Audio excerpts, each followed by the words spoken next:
With just weeks to go until the New Hampshire primary, the Trump campaign is now going after GOP rival Nikki Haley. In a new 30-second spot airing in New Hampshire, the ad tries to connect Haley's immigration positions with those of President Biden by arguing both opposed Trump's border wall and, quote, Trump's visitor ban from terrorist nations.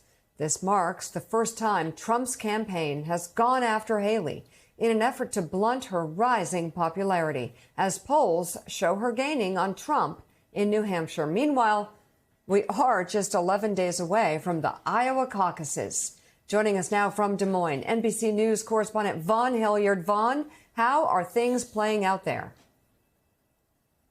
They feel sort of what they felt like a year ago, Mika, when we were standing out here in the cold. Not much has changed in the polling and from what we hear from voters, frankly. I was with Ron DeSantis actually yesterday in a suburb just outside of Des Moines, and there were about 60 folks in the crowd. Kristi Noem garnered a bigger crowd up outside of Sioux City when she was campaigning on behalf of Donald Trump last night. You know, there's a reality that is setting in here for the likes of Nikki Haley, who was campaigning in New Hampshire yesterday and suggested that New Hampshire has a history of correcting Iowa's decisions, in her word.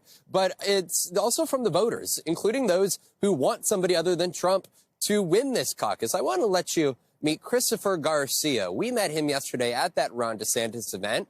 To note, he plans to caucus for the Florida governor. But take a listen to his exchange with Ron DeSantis yesterday at that town hall, and then my conversation with that voter after. Can I be honest with you? Sure. Okay, so I think a lot of us voted for Trump, and I have a couple of questions.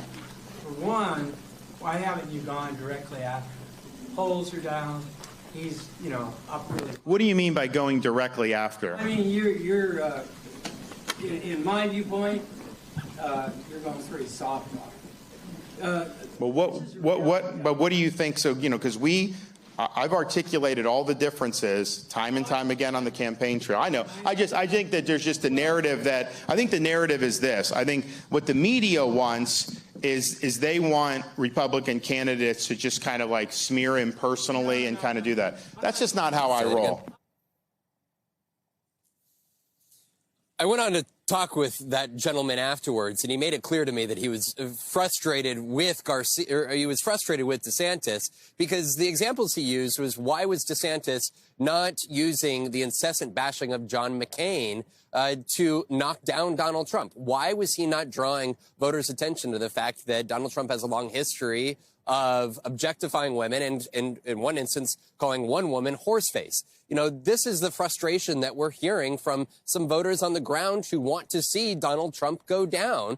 But in the case of Ron DeSantis, Mika, he announced his candidacy 224 days ago. There's just 12 days left before the Iowa caucus here at this point. I called up, there's a voter in Ankeny, Carol Peterson. I actually met her 4 years ago. She was a Republican who changed her voter registration to partake in the Democratic caucus 4 years ago. I called her up just the other day to check back in, and she told me that she plans to go and caucus on January 14th and change her party registration to Republican again. And I asked her who she is looking at, and she said not Nikki Haley, not Ron DeSantis. She said instead that she plans to go caucus for Asa Hutchinson because she wants a normal conservative Republican. Those are the exact types of voters that Nikki Haley and Ron DeSantis need, because, frankly, among the Republican electorate here, there's little evidence that there is a surge of support among those longtime Trump loyalists that are looking to defect.